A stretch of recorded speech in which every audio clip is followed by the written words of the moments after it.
Muy buenas tardes. El tema que voy a presentar es pautas para la redacción de un artículo. Mi nombre es Luciano Taipe Maricielo Esperanza, de la Escuela Profesional de Enfermería, del curso de Metodología del Trabajo Científico, a cargo de la Magíster Jocelyn Erika Canchari Fierro.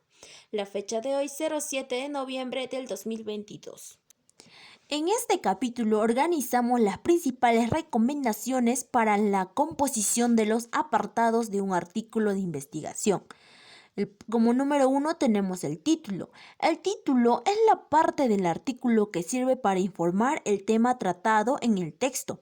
Por esta razón, el título responde a la pregunta: ¿de qué se trata esencialmente el contenido? Y funciona como etiqueta o nominación del trabajo. El título debe tener al menos estas características. Debe ser breve, de acuerdo a las normas APA, limitan a la extensión del título de 12 palabras. Debe ser completo, quiere decir que debe representar la idea del contenido general del trabajo. Debe ser preciso y adecuado. Quiere decir que debe ser congruente con la idea principal y los objetivos. Por último, debe ser concreto.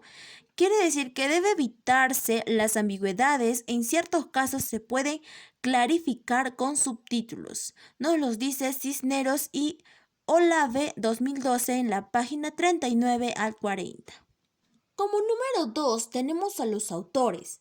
El nombre que aparece después del título en la línea de autor pertenece a quien asume la responsabilidad del documento escrito.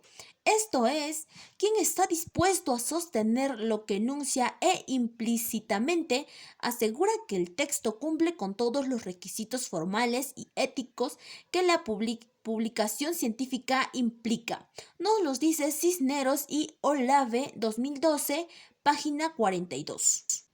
Como número 3 tenemos el resumen. Desde el punto de vista funcional, el resumen, también llamado síntesis, sumario o sinopsis, es la parte del artículo de investigación que sirve para presentar los aspectos más relevantes y generales del contenido total del trabajo. El resumen responde a la pregunta: ¿qué contenido presenta el artículo? El resumen es al mismo tiempo discurso especializado, dependiente e independiente, toda vez que se publica sin que necesariamente aparezca el artículo completo, pero también materializa un contrato que compromete a su autor a presentar toda información anunciada en el texto subsecuente. ¿No? Lo dice Cisneros y Olave en el año 2012, página 45 al 46. Como número 4 tenemos a las palabras claves. Desde una perspectiva funcional, se definen como la parte del artículo que condensa en pocos términos su contenido completo.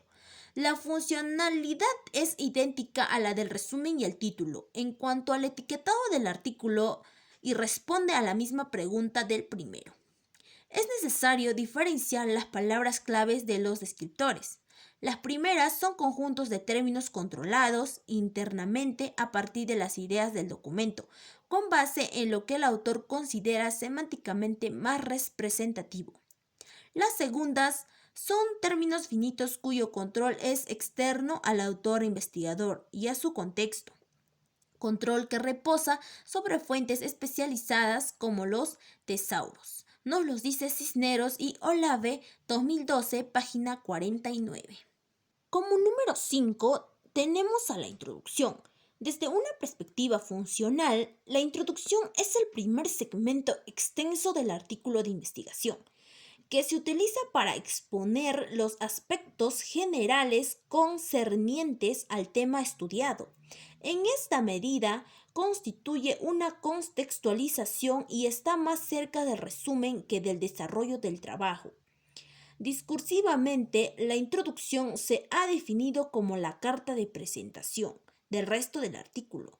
Esta idea redunda sobre el estado actual de la lectura de textos científicos en la actualidad, activamente caracterizada por la rapidez y la exigencia de concreciones en los datos. Nos los dice Cisneros y Olave 2012, página 52. Como número 6 tenemos a la metodología. Este apartado describe los materiales y métodos empleados en la investigación, Los materiales no son más que las herramientas, instrumentos, elementos y objetos utilizados en el proceso de experimentación y recolección de datos. Por su parte, los métodos son los procedimientos sistemáticos de manipulación de estos materiales, todo lo cual arroja los resultados de la investigación. Desde el punto de vista funcional, esta sección sirve para dotar de validez al artículo, en tanto que en el arbitraje se evalúa la posibilidad de reducir la investigación empleando idénticos materiales y métodos.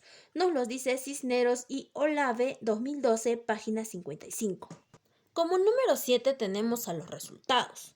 En este apartado se exponen los hallazgos de la investigación. Su funcionalidad consiste en la localización precisa de la novedad que aporta el autor investigador al campo disciplinar, presentando de manera condensada textos, tablas o figuras, lo que obtuvo a partir de los procedimientos aplicados y la base para la interpretación de estos resultados, lo cual significa que cualquier aseveración que se realice en los apartados siguientes debe tener su sustento o base en los datos que se presentan en los resultados.